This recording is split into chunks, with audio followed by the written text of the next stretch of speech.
Welcome to Blizzard Fire. We hope this video helps fire up your solution. In this video, I will explain how to get Gilgamesh in anime Vanguards. It's important to know upfront that Gilgamesh, a highly sought-after and powerful unit, is currently not obtainable in the game. He was an exclusive, limited-time character. This guide will detail the original questline and steps players used to follow to acquire him, providing a full historical overview of his acquisition process. The journey to acquire Gilgamesh began by defeating the Cairo boss. This boss, found in either Underground Church Stage 4 or Golden Castle Legend Stage 2, would drop the inactive key of Babylon.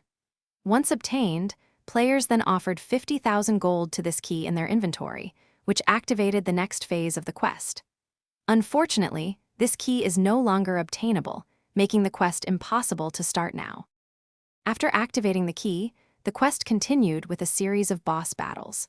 Players had to defeat Heracles in Underground Church Act 2, followed by Lilia in Underground Church Act 5, and then Archer in Golden Castle Act 1. The final challenge was to face Gilgamesh himself in Golden Castle Act 3. Successfully defeating him would awaken the key, thereby unlocking Gilgamesh as a playable unit in the game. As an exclusive unit, Gilgamesh was only available for a limited time through this specific questline.